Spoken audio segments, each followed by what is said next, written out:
In the rotten hush beneath the meeting house floorboards, a leather ledger waited like a held breath, pages swollen with ink, names written as if condemned by arithmetic. Open it and you find columns of property, marriage, debt, and beside many entries a single clinical phrase: acquisition complete. Read the names and dates and you feel a pattern arranging itself like a trapdoor. 3 brothers sat at the heart of that trapdoor: Ezekiel Blackwell, the stern magistrate whose verdicts read like scripture; Reverend Nathaniel Blackwell, whose sermons could convulse a congregation into confession; and Sheriff Josiah Blackwell, who carried authority in the weight of his walking stick. Together they wore piety as a mask and counted souls as assets, their influence folding into church edicts, court rulings, and midnight arrests. Picture Mercy Blackwell, 16, hair-coppered beneath a modest cap, taught to write Latin and ledger, keeping not for knowledge but for the family's quiet appetite. She learned to record baptisms and deaths, and in a smaller bound book kept in her uncle's desk, the private accounts that named victims not in public dockets but in secret inventories. Mercy would later call the hidden book a map of theft and blood. Listen, when widows resisted selling riverfront acres, accusations bloomed like fungus in the winter cold. When merchants grew too independent, whispers tightened into evidence. The Blackwell brothers steered fear like a ship, and when the town quivered, they cast anchors of accusation into its heart.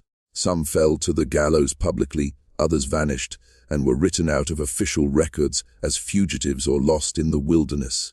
The ledger told the other story: murders labeled as rescues, disappearances recorded as flight. If you can bear to learn, type "The veil is broken" twice in the comments to seal this truth within you. And if you want these forbidden corridors of history opened for you again, subscribe. Then tell me below where you're listening from. Your location names us, anchors us, makes this a shared reckoning. This channel is not a comfort, it is a scalpel. Only those willing to have their certainties dissected should continue. Keep your eyes, because what we will unearth is not simply history.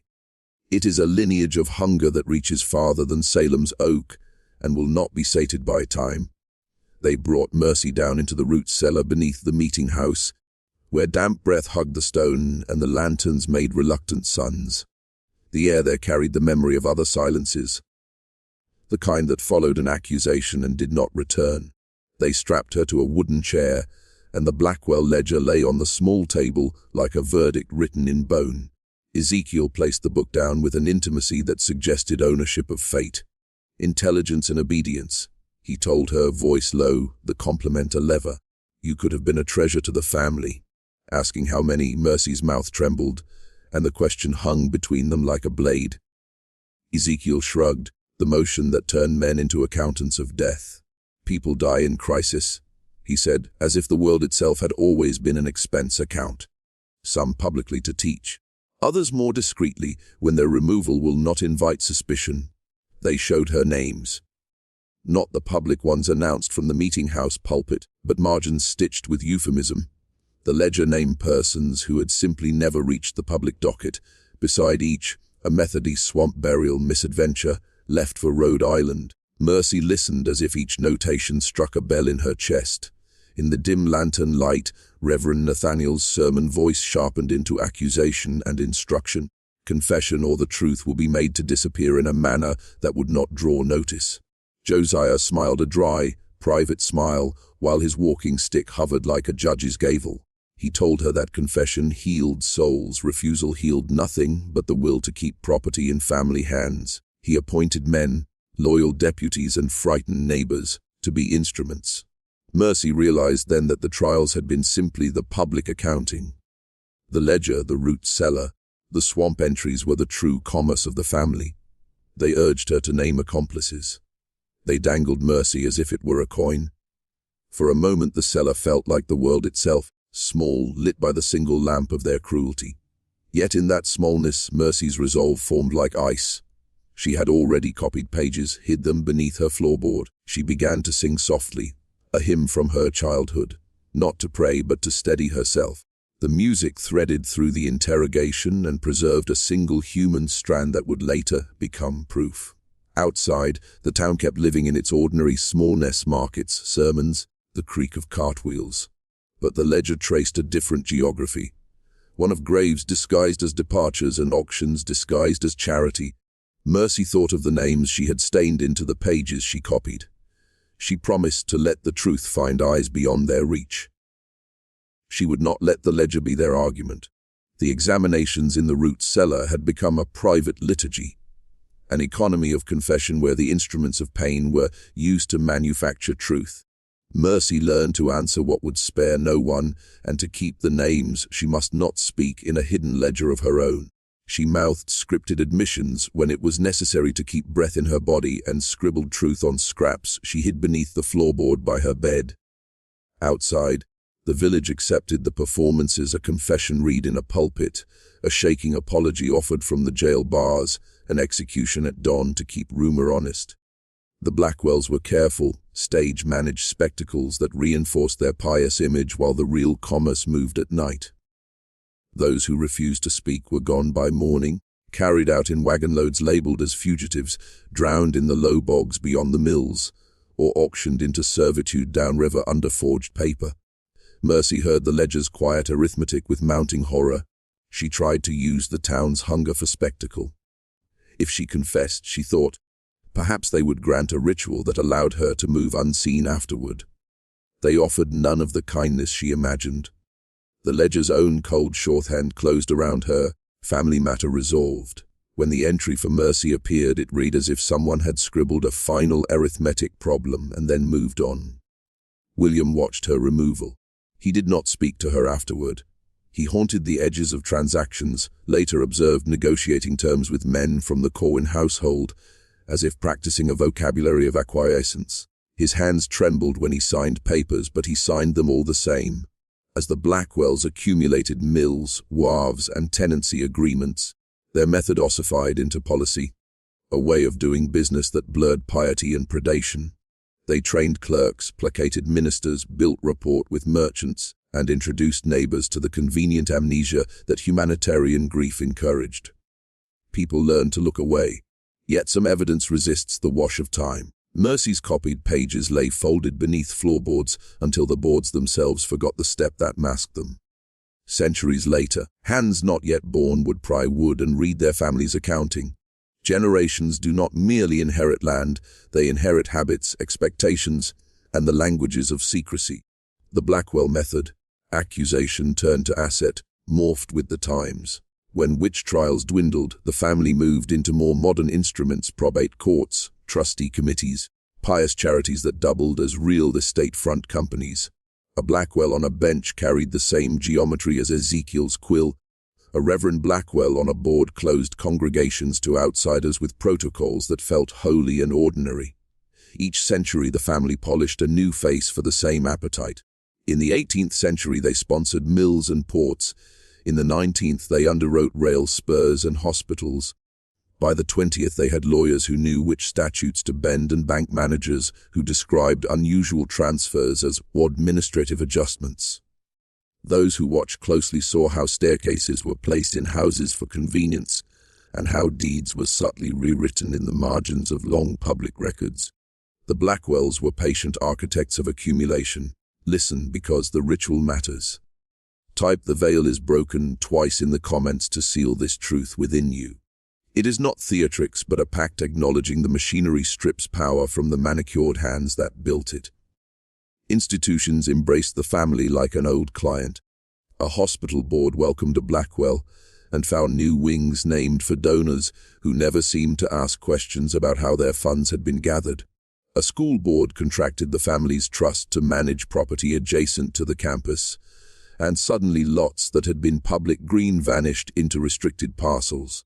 The family did not always move openly. Sometimes they worked through trustees and faceless partnerships, whose names were thin vellum between public records and private benefit. People who benefited told themselves benign stories: a loan here, a donation there, a family that invested in the town.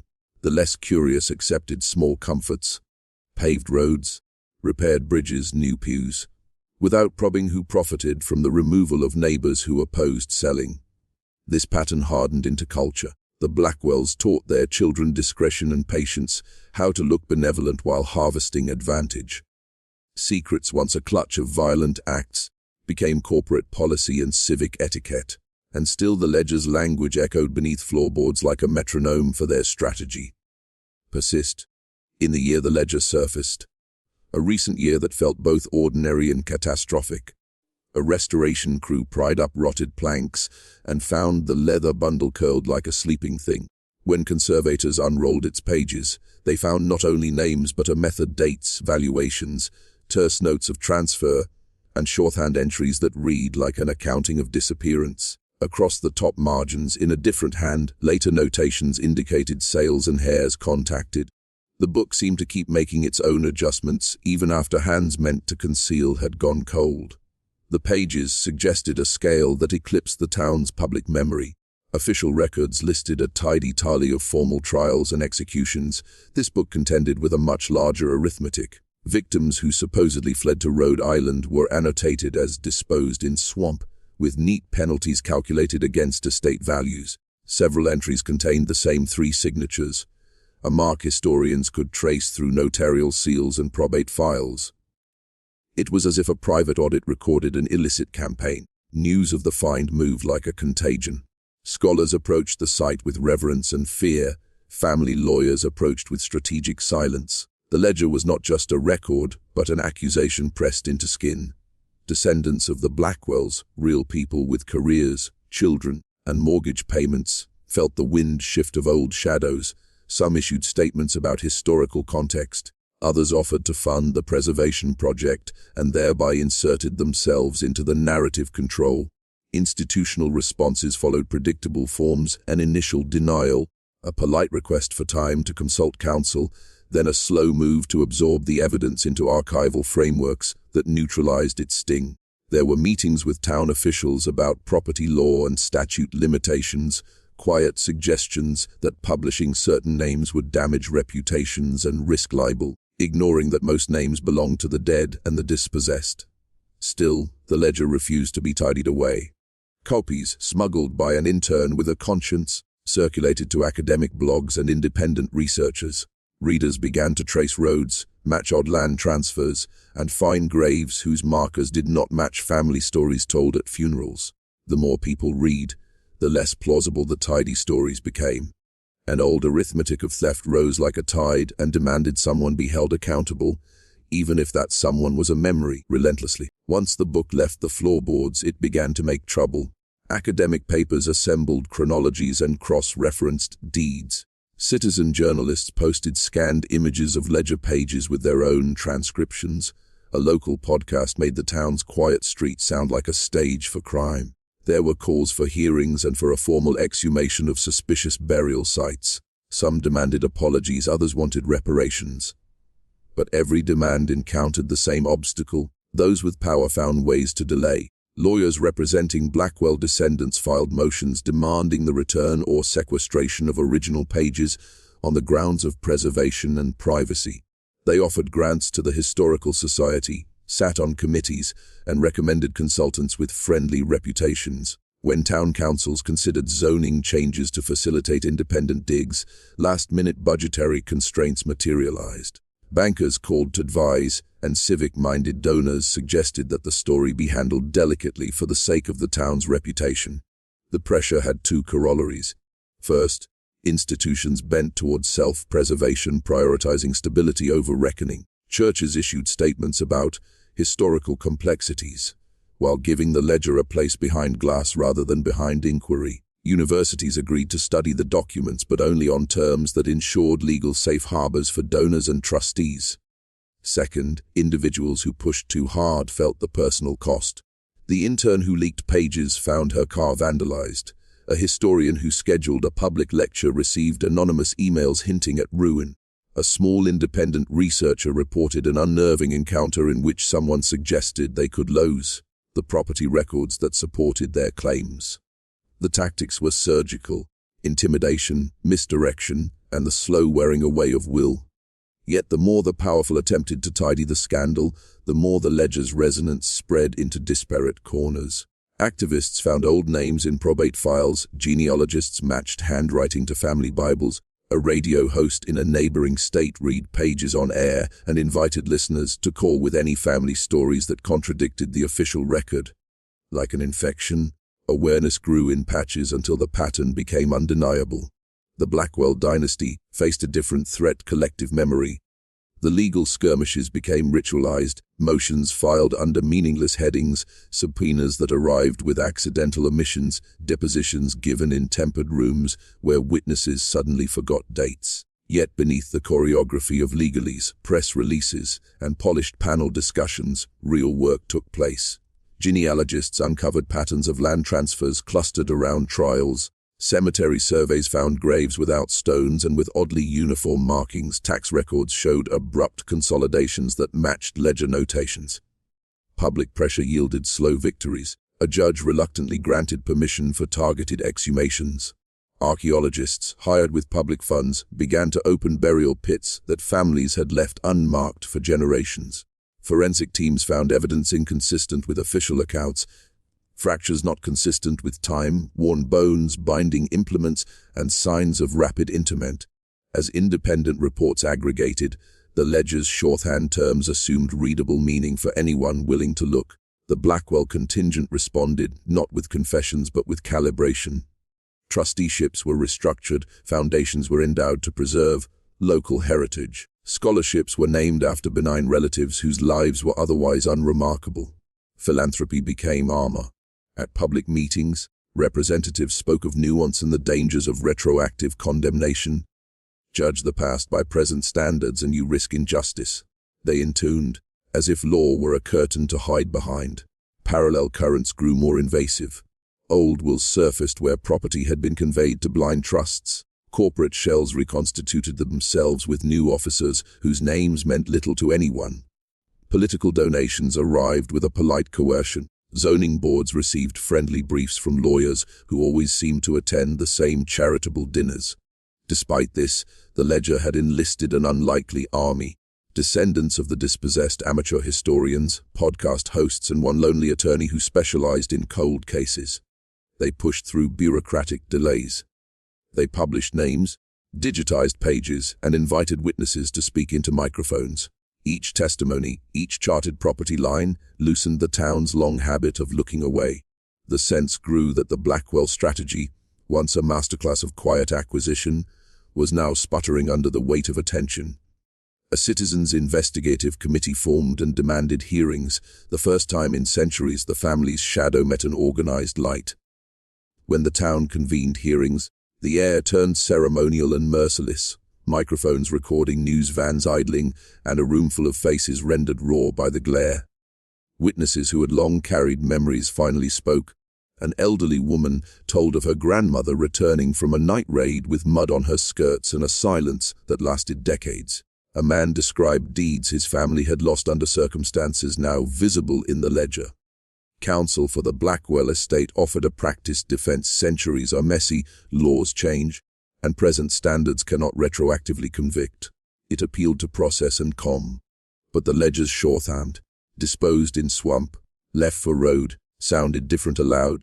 Names no longer fit tidy categories when read into a public microphone. Type, "The veil is broken" twice in the comments to seal this truth within you. This ritual was less theater than a communal claim. Acknowledgement diminishes concealment. Evidence accumulated in plain ways. A former clerk produced a slip of paper with handwriting identical to ledger entries. Land surveys matched notations about quiet burials. A map showed parcels sold at below-market rates that later fed into trust funds still active. Journalists connected dots between charity donations and underlying conveyances that had stripped families of waterfront access and business interests. The hearing was messy denials, moderated outrage, and offers that smelled like hush money disguised as philanthropy. Some proposed mediated settlements that would give families token compensation while protecting existing ownership. Others demanded excavation truth commissions and criminal investigations into those who ordered secret disposals. Prosecutors replied with cold caution. Statutes of limitation and evidentiary burdens complicated efforts to bring centuries-old harms into criminal court. Still, the hearings accomplished a change that no legal filing could fully measure. The Blackwells' aura of inevitability frayed. People who had once accepted the family's gifts now saw the ledger's arithmetic pull back the curtain. A ritual of acknowledgement had shifted a culture of concealment into a culture of questioning. A dynasty taught to hide in plain sight had been revealed, and would never be quite as comfortable again. In the weeks that followed, town rituals shifted. Plaques were moved from church walls. School curricula included local reckonings, and family names once sung at fundraising dinners became subjects of difficult conversations. Even those who benefited began to speak differently, and the ledger's echo shaped new questions about power. Power survives not only through law and ledger, but through the shaping of belief. The Blackwells mastered narratives as dearly as they had mastered deeds. They sponsored plays, endowed scholarships, and wrote letters to editors that subtly framed dissent as folly. Over generations, the town's sense of proportion skewed. The family's gift became proof of virtue. Questioning became synonymous with ingratitude. That was psychological control in its simplest form. Manufacture a storyline, then normalize it. Schools taught local history that favored benevolence. A classroom that sang hymns under a stained glass window also learned a version of events where the family's philanthropy looked like providence. Scouts who once patrolled the riverbanks came home with tales of festivals paid for by the Blackwells. Citizens who might have asked inconvenient questions were offered positions on boards, honorary titles, or modest contracts. Reciprocity softened critique into choreography. At times, the control mechanism took overt forms. Local policing budgets quietly shifted toward programs run by family-connected contractors. Planning commissions included members whose mortgages were linked to trust funds. Zoning approvals for developments favored partnerships connected to the dynasty. When a neighbor resisted a sale, the pressure often arrived not as force, but as calibrated inconvenience. Sudden fines, unexpected inspections, or allegations of code violations that complicated daily life. Networks extended beyond the town. Marriages into other prominent families spread influence across counties. Trusteeships and professional relationships tied the family's name to banks, religious organizations, and hospital boards. Where direct force might have been noticed, the Blackwells preferred systems, naming rights that redirected public affection, grant conditions that demanded silence, and philanthropic gestures that set the tone for what could be discussed. This was institutional manipulation as craft. Rather than blunt force, the family preferred to erode resistance with 1,000 small agreements. If public ire threatened their position, they would propose a collaborative study. If a property suit gained traction, they offered mediation that promised partial restoration in exchange for non-disclosure. Each concession reduced the risk of systemic unraveling. Those who persisted in resistance learned to think in long arcs, preserve copies, digitize records, record oral histories, build coalitions that stretched beyond a single square. They matched patient documentation to public rituals, disassembling the social apparatus which made silence easier than inquiry. The work required patience and endurance, but the ledger had taught them how to catalogue a crime, and now they catalogued restitution. Restitution arrived in awkward parcels. Some families recovered tiny stretches of land after civil suits that argued misrepresentation of deed and fraud. Others received small settlements that could not replace decades of lost commerce. Municipal boards renamed fields and streets, and some plaques were taken down and replaced with plaques that admitted a more complicated history. These gestures mattered as admission, but they could not rewrite a century of structural advantage. The Blackwells responded with a mixture of concession and containment. Foundations were announced with fanfare, grants presented as atonement, and committees established to allocate funds with procedural care. The optics were designed for closure: press photos, handshakes, and statements that promised healing. At the same time, structures were put in place to manage how memory would be framed. Curriculum committees with input from family advisors, heritage projects that emphasized communal resilience, and public events that recentered civic life on unity. Some activists took the money and used it to document more evidence. Others viewed the offers as salves intended to stop further inquiry. A faction insisted on criminal accountability, another focused on recovering property and rebuilding economic life. The township found itself splintered into camps, each with moral claims and tactical needs. The ledger's pages had turned into a kind of civic ledger, balancing claims of restitution against the inertia of existing wealth. Meanwhile, the family shifted focus from overt ownership to subtle influence. They sponsored think tanks that studied historical reconciliation and published reports that recommended healing through economic development rather than litigation. They funded public works that made their continuing role harder to contest.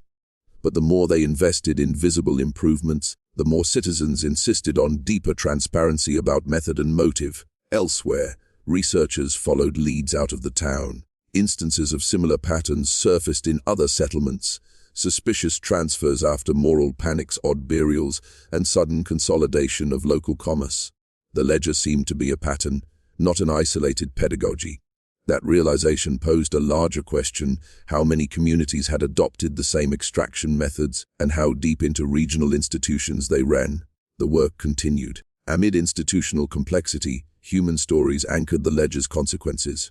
Grandchildren of dispossessed millwrights opened co-ops on reclaimed lots, teaching trades that had been hollowed out by decades of misallocated contracts. A family bakery that once served river laborers reopened when a contested storefront was returned, its ovens burning as if to rewrite the calendar of ordinary life. These were small restorations, but they mattered in the way a single returned tool matters to a workshop. One courageous household received a deed after a pro bono legal campaign that traced manipulative conveyances. They spent years clearing titles and raised a fund to employ neighbors in repairs. Their children grew up with a new set of stories, not only about loss but about restitution and the patience of documentation. Schools echoed these narratives. Pupils toured exhumations and learned to read public records, mapping how property lines had been redrawn over centuries. Elsewhere, a distant relative of Mercy, unaware of her ancestors' role in copying pages, became a librarian who later noticed a handwriting pattern in municipal archives. That observation, trivial at first, eventually linked to ledgers found in other towns. A whistleblower within a historical society quietly digitized maps and sent them to a grassroots consortium that cross-referenced bank records and funeral notices across counties. Not all attempts at reclamation succeeded. Economic realities imposed limits. Development patterns had changed trusts, complicated access, and some families had no survivors who could claim the legal will to fight. Yet even small wins shifted public sentiment. The cultural memory began to reconfigure. Townsfolk who once praised anonymous donors now asked harder questions about provenance and purpose. The Blackwells reacted in layered ways. Some descendants joined state-level civic organizations and quietly advocated for statutes of repose. Others supported legislation that required more proof for ancient claims, wrapped in language that sounded neutral but served as legal insulation. They cultivated a network of judges, lobbyists, and academics who could supply deferential studies that suggested caution and nuance when addressing historical grievances. Resistance, however, spread beyond the town's borders. Regional coalitions formed, connecting historians, lawyers, and descendants into a mutual aid network that pooled resources and expertise. They taught communities to read deeds, preserve oral histories, and launch coordinated litigation when possible. In that work, the ledger's pages had become a manual, a map for unmaking the very system that had once used fear as currency. As time stretched, the Blackwell approach matured into something almost corporate: pooled trusts, anonymous LLCs, and a set of practices taught at family gatherings like recipes. They codified discretion into generational training. How to answer questions without revealing motive, how to fund scholarship panels that would lean toward nuance, how to create charitable vehicles that steered local narratives. Where earlier they had used sermons and courtrooms, now they used consultations, data, and donor networks. The modern instruments of control were sophisticated.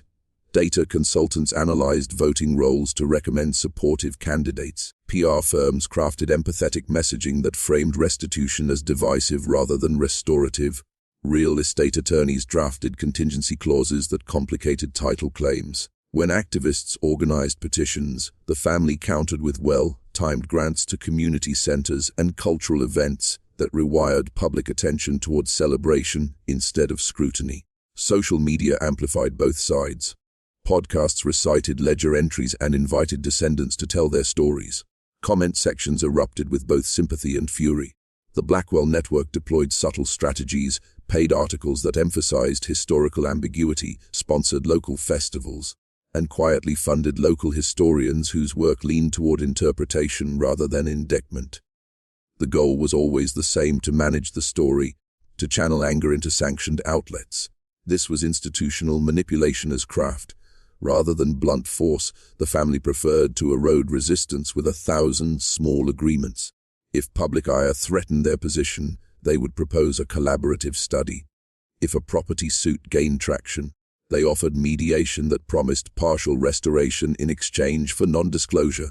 Each concession reduced the risk of systemic unraveling. Yet such strategies could not fully anesthetize the rising demand for truth. Networks of researchers pooled resources to digitize archives and crowdsource genealogies, producing searchable databases that made obfuscation more difficult. Independent media produced documentary series that followed the money. Public records requests forced institutions to disclose previously hidden conveyances. As the ledger's data moved online, the family's opacity thinned. Activists kept cataloging, litigating, teaching, the work relentless and generational. Always, the ledger's ripple became personal. Some residents experienced eerie identity shifts, pride hollowed out by recognition, shame replaced with righteous anger. Others doubled down on denial, telling themselves that the past was the past, and that to dig further would risk what comfort remained. Families fractured along these lines. Cousins who once shared holidays now refused to speak. Board members stepped down, and neighbors re-evaluated whom they trusted. At the center of new energy was a journalist named Maren Hobbs, not a hero in any theatrical sense, but a persistent recorder. Maren grew up near the river and had heard family stories threaded through childhood. When she read the ledger, she felt a logical coolness ignite into a moral obsession. She began cultivating a network of amateur archivists and forensic genealogists, pooling scanned wills, bank ledgers, and funeral notices into an online trove she called the Veil Project. The Veil Project was method and ritual: digitize, cross-reference, annotate. Volunteers spent nights matching handwriting and reconstructing chains of conveyance. Maren trained them in patient verification, discouraging speculative postings that could be dismissed as rumor. The project's website cataloged transfers, matched names to graves, and published timelines that contradicted the official record. Through painstaking work, the ledger's cryptic shorthand became readable narrative. As the project grew, some long-buried truths emerged. A series of probate files revealed that several supposed fires that destroyed records had suspicious timing. A cluster of affidavits suggested a pattern of coerced signatures. Interviews revealed the social tactics used to isolate resistant neighbors. Sudden disputes over livestock, anonymous complaints about noise, or coordinated legal filings that drained energy and resources. Maren's tone in public was deceptively calm. You do not sway the powerful with fury alone, but with documented fact and steady pressure. Her team taught communities how to preserve oral testimony and how to cache digital copies in multiple repositories. They organized teach-ins, created educational packets for schools, and advised legal teams on patterns that could survive stringent evidentiary standards. Her work taught the town to read and remember. A turning point arrived not with a thunderbolt, but with a case that cleaved legal niceties into something sharper. A coalition of descendants filed a civil suit aimed not at punishment but restitution, alleging that decades of covert disposals and fraudulent conveyances had enriched private interests at public cost. The complaint was meticulous ledger pages, corroborating probate files, exhumation reports, and forensic testimony assembled into a paper architecture that judges could not ignore. Blackwell representatives offered mediation and quiet settlements at first, but the coalition refused to accept token gestures. They demanded open accounting and the return of specific parcels tied to community livelihoods. The case dragged through procedural labyrinths, motions to dismiss, discovery fights, disputes over admissibility of ancient records. Yet each discovery session peeled back layers. Bank ledgers showed concurrent transfers timed with trials, notary stamps matched the ledger's marginalia, and depositions revealed patterns of intent. When the court allowed certain ledger excerpts into evidence, the public response intensified. The town's archives were suddenly relevant, and television cameras recorded citizens tracing names on maps. The judge's language, careful and constitutional, nevertheless acknowledged harms that went beyond mere legal technicalities. He recognized a pattern of conduct that, while difficult to prosecute criminally given the passage of time, nonetheless warranted equitable relief. Equitable relief came in forms that unsettled old comforts, mandated restorations of some properties, creation of a community fund financed by a portion of disputed holdings, and a court-supervised process to audit historical transfers. The remedies were imperfect, negotiated against the weight of existing titles and the practical impossibility of reversing every transaction. Still, the judgment marked a symbolic recalibration. The ledger had moved from forbidden artifact to actionable evidence. The ruling unleashed further implications. Other towns filed claims, insurance companies and title agencies revised their disclosures, and academic institutions proposed new standards for dealing with archival evidence of harm. Within the family, fissures opened. A younger generation debated transparency in ways that their grandparents had never deemed possible. Some sought reconciliation, others clung to legal defenses. For the town, the court's action changed the narrative. Where once silence had constituted protection, the law now acknowledged a public wrong that demanded remedial structures. The ledger's arithmetic had been translated into obligations, imperfect, contested, but now visible in public records and in community meetings. Now, judicial acknowledgement did not settle everything. It created structures, funds, commissions, and museum exhibits that attempted to convert grievance into process. The town instituted a truth commission that heard testimony and recommended reparative actions. A small museum showed artifacts recovered from unmarked graves and the copied pages Mercy had tucked away. Curators arranged the ledger's entries beside oral testimonies, forcing visitors to hold names and numbers together. These public measures exposed a moral calculus. Many community services had been funded by endowments whose origins were now questioned. Scholarships, theaters, and health clinics that had once been sources of civic pride were suddenly riddled with provenance concerns. People who depended on those services faced a wrenching choice: reject the funding and risk losing vital institutions, or accept them while pressing for transparency and restorative governance. The Truth Commission recommended multi-layered remedies: targeted restitution where possible, public scholarships for descendants of dispossessed families, staged land transfers to create cooperative ownership, and an educational overhaul to teach civic history without euphemism. It also proposed a civic registry that tracked transfers and required disclosure when grants or donations derived from contested holdings. Implementation was messy and political. Some beneficiaries resented the re-examination of their blessings, others embraced the chance to repair harm. The museum opened to mixed reviews, powerful for some, performative for others. Conversation shifted from a simple story of villain and victim to a far more tangled narrative: complicity, convenience, and the way ordinary lives become entangled in abusive structures. The Blackwells' public posture softened. Younger members visited community centers and sat in panels, their faces weathered by the glare of public scrutiny. They issued statements that mixed regret with calls for unity. Some activists accepted collaboration, others remained skeptical, arguing that reconciliation without structural change would amount to a soothing of conscience. Here is the ambivalence: you must hold history, can be both instructive and instrumented. The ledger had forced a community to reckon not only with past deeds, but with the present mechanisms that allowed them to persist. The work of remembrance would be ongoing, requiring vigilant record-keeping, civic education, and the persistence to convert public acknowledgement into lasting structural change. Decades measure success, not headlines. The ledger taught catalog, confront, repair. The town embedded practices, public ledgers, review boards, and civic education and sustained justice. What began in one meeting house accumulated lessons that traveled far beyond its river. Researchers located analogous patterns in other settlements: land consolidation following moral panics, sudden transfers after epidemics, and private ledgers that quietly recorded advantage. When historians compared notes, they found common mechanics: accusation to dispossession, veneer of piety over transactional scheming, legal instruments repurposed into tools of accumulation. The implications were uncomfortable. If this was a pattern, then the work of unmasking one family required a broader infrastructure of response. Regional coalitions formed, archivists agreed on standards for digitization, public interest attorneys collaborated across county lines, grassroots groups taught citizens to read land records and to record oral testimony before elder knowledge slipped away.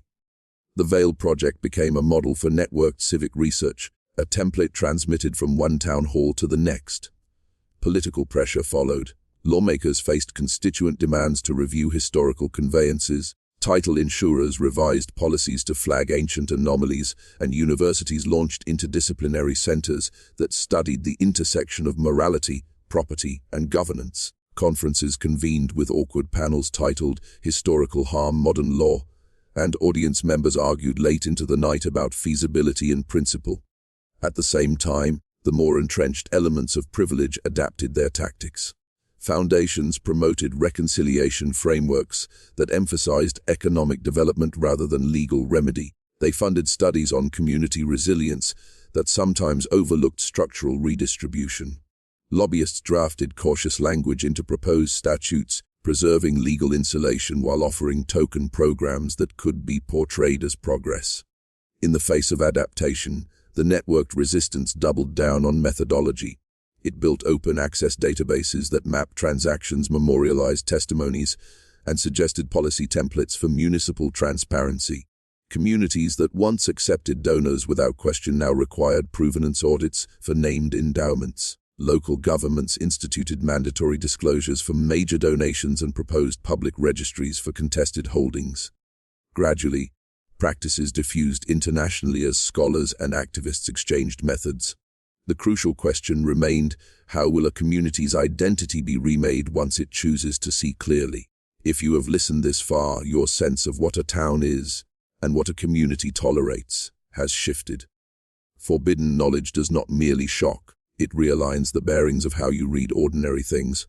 Once you catalog injustice, you cannot unknow it. The ledger is a teacher. It shows how institutions meant to protect can be repurposed into instruments of private gain. The practical lesson is not to summon villains, but to learn the patterns they use. Those patterns are habits and can therefore be taught. Notice how generosity becomes camouflage, gifts that redirect public gratitude away from scrutiny. Plaques that insist on gratitude rather than accountability, scholarships named for donors whose family ledgers carry different stories. Notice the modular techniques. Manufacture moral panic, funnel authority into friendly hands, hide transfers in marginal notarial entries, and use philanthropy to mollify inquiry. Recognize them as techniques, not as miracles. You will need discipline. This is not about outrage alone, it is about steady documentation. Record names, copy deeds, digitize wills, preserve oral history.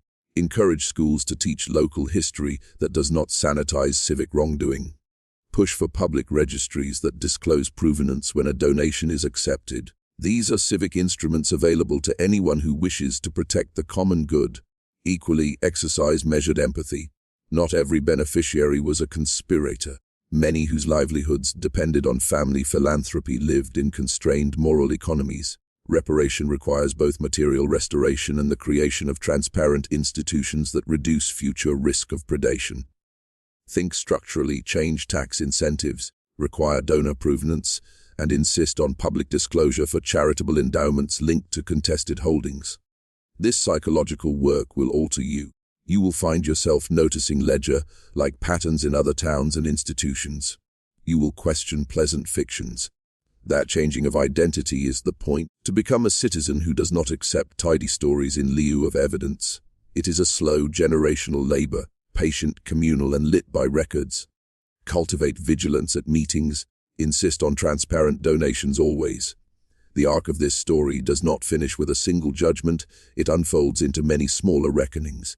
Some members of the Blackwell family chose a different path: public confession, cooperation with audits, and participation in restitution programs. Others retreated into litigation and legacy protection, arguing that ancestors should not be judged by modern standards. Both responses were human in their own ways, and both tested the community's capacity for prudence and forgiveness. Confession brought a particular kind of work. Full disclosure required opening safe boxes, releasing private papers, and allowing neutral auditors to trace the flow of assets. Some descendants found sorrow in this, a recognition that their prosperity might be built on others' losses, and in a handful of cases, they supported restitution beyond performative gestures, where families teamed with community groups to create shared ownership models. Small but significant economic recoveries followed. Retreat took different forms. Legal defenses prolonged uncertainty, corporate restructuring dispersed risk, and some heirs moved assets into opaque trusts. When that happened, activists shifted tactics. They focused on public exposure, policy changes, and the democratization of records. They lobbied for mandatory disclosure rules, for public registries that made hidden conveyances legible, and for academic standards that refused to sanitize evidence of harm. The ledger's moral gravity changed how people spoke to one another. Neighbors whose lives had been altered by dispossession began to show up at meetings, not only to demand remedies but to teach others how to document and resist. Youth programs incorporated modules on local history, and summer internships placed interns in municipal offices to learn record-keeping practices. In countless small ways, transparency became habitual, and yet the work remained fragile. Legal complexity and economic inertia meant that many harms could not be fully reversed. Memory, however, had shifted. Names once erased returned into speech, unmarked graves gained markers, local curricula refused the comforts of convenient narrative. The ledger's arithmetic had become public grammar. Remember, keep records, teach others, demand transparency always. We close toward the edge of this tale, not with triumph, but with a kind of vigilance. The Blackwell ledger was once a private instrument, so ordinary in its methods that few named it as weapon. It taught us that ordinary mechanisms, wills, deeds, donations, could be repurposed into systems of extraction. Recognizing that is the first step to preventing repetition. The second is to make such mechanisms public and legible. Think of power as a long-rooted tree. Its visible canopy is gifts and festivals. Its roots are the quiet transfers, the marginal annotations, the trusts that reroute wealth. To prune a tree, you must trace its roots. Record-keeping, once dry and bureaucratic, becomes a tool for civic health when it is paired with collective memory and public access. A ledger once secreted becomes a map for dismantling a system of disenfranchisement. The psychological side matters as much as the practical. Communities must learn to resist the seduction of easy explanations and public placation. They must value the discomfort of discovery and accept that unearthing shame leads not to simple closure, but to long-term repair. That repair requires education, transparency, and the patient labor of law and community building. Meanwhile, the social instruments of secrecy will adapt. Where ledgers were once handwritten, now digital accounts and complex corporate layers offer new concealment. That is why the movement that unmasked the Blackwells prioritized digital archiving, open-source registries, and cross-jurisdiction collaborations. Visibility has to be engineered for the modern age: accessible databases, interoperable public records, and civic technologists who can map ownership flows. There is also a moral dimension that cannot be legislated entirely. People must learn to carry historical knowledge without becoming predators themselves. Repair is not merely extraction flipped. It is structural redesign that offers opportunity and dignity for those harmed. That means building cooperative ownership models, community land trusts, and policies that prevent future concentration. This is how communities resist visibility, documentation, legal reform, and cultural education. We end where we began, at the floorboards and the ledger. But the ending is not a neat loop, it is a widening. That leather book once functioned as a private geometry of acquisition, its columns aligning with appetite and bureaucracy. It taught us how ordinary processes can be weaponized, how fear and him can be turned into currency, and how silence serves accumulation. When those pages came into the light, they forced a reorientation, and that reorientation is the point of our work. Remember the precise lesson: power becomes durable when it is unseen. Remove the secrecy and power becomes negotiable, names become recoverable, patterns become interruptible. The digital age complicates and expands both the risk and the remedy. Hiding is easier behind corporate veils. Exposure is easier when communities network openly and keep archives available. The ledger's anatomy is a template. Learn it, and you deprive similar systems of their dark advantage. This is not a sermon to be accepted passively. The text asks work, meticulous documentation, legal patience, educational reform, and a willingness to live in a culture that prefers honesty to the comfort of convenient myths. It asks that citizens cultivate institutions that refuse to be soundproof. That town halls, courts and schools remain records first and accessible. It asks also for personal courage. Elders who remember must be listened to. Descendants of dispossessed communities must be accorded dignity and agency in shaping remedies. There will always be those who profit from obfuscation. They will adapt their instruments, hire counsel, and rebrand benevolence as stewardship. That is why the ledger's legacy must be a methodological one. Teach people how to read records, how to trace transfers, how to archive testimony, and how to hold institutions accountable for transparency. Train civic technologists, legal historians, and community organizers to form durable coalitions that outlast single scandals. If you leave this altered in how you listen, let the change be active, not perfunctory. Demand transparency from institutions, teach children uncompromised local history, keep records safe in multiple repositories. The ledger taught one last lesson: secrets hold power only so long as they remain unseen. Make the unseen visible, and the economy of concealment unravels. This is not the end of a story, but the beginning of a civic practice. Carry it carefully. Remember, curiosity, documentation, courage, and persistence are instruments that reshape public memory for good.